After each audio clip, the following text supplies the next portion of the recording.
à Euromaïs, nous sommes là pour présenter l'état des lieux de l'eau de la nappe d'Alsace par rapport à la culture et par rapport aux usagers de cette nappe. Dans le cadre du monde agricole, ce qui intéresse, c'est de voir quelle est la pollution par les nitrates et par les produits phytosanitaires.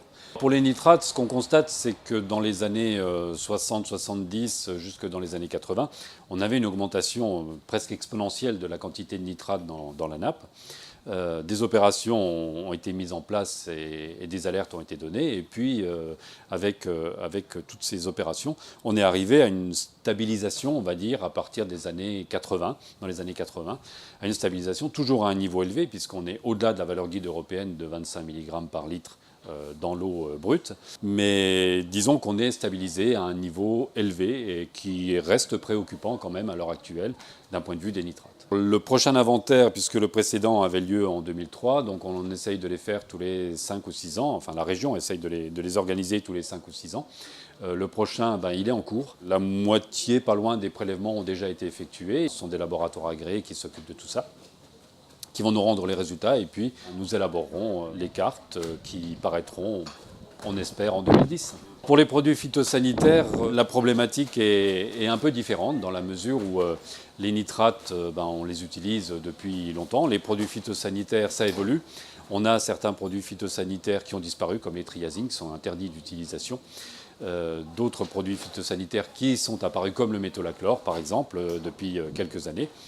Et ce qu'on constate, c'est que si on prenait encore tout produit phytosanitaire confondu, on a à peu près 70% des points de prélèvement de la nappe qui sont impactés par des produits phytosanitaires. Alors je ne dis pas que l'eau n'est pas potable, il y en a 25% qui ne sont plus potables, mais il y en a quand même 70% sur lesquels on a trouvé des traces, on a détecté les produits phytosanitaires. Ça veut dire, attention, ne recommençons pas ce qu'on a fait avec l'atrazine, où on en a mis des quantités quand même assez importantes. Les nouveaux produits se mettent à des doses plus faibles, mais quand même, attention de bien utiliser ces produits pour ne pas les retrouver dans l'eau brute, puisque cette eau brute, elle alimente quand même 80% de la population alsacienne en eau potable. Tout ce qu'on met en superficie va très rapidement, puisque les sols sont la plupart du temps très filtrants, tout ce qu'on met en surface va très rapidement descendre dans la nappe.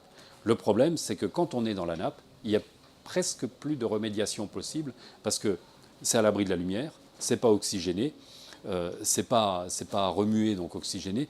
Donc les produits, quels qu'ils soient, quand ils sont dans la nappe, que ce soit des hydrocarbures ou que ce soit des produits phytosanitaires ou des nitrates, quand ils sont dans la nappe, ils y sont pour très longtemps. Donc si on en rajoute au fur et à mesure, on va faire qu'augmenter la concentration et la remédiation va se faire beaucoup, beaucoup plus lentement. Concernant la DCE, effectivement, c'est la directive cadre européenne, donc c'est, on va dire, la loi européenne qui vient s'appliquer à tous les pays, que ce soit l'Allemagne, la France ou l'Italie. Cette directive cadre dit en gros qu'il ne faut plus polluer les eaux souterraines, que la limite acceptable pour le bon état des masses d'eau en 2015, puisque c'est une échéance 2015, c'est 50 mg pour les nitrates, 50 mg par litre bien sûr, et 0,1 microgramme par litre pour les pesticides quels qu'ils soient.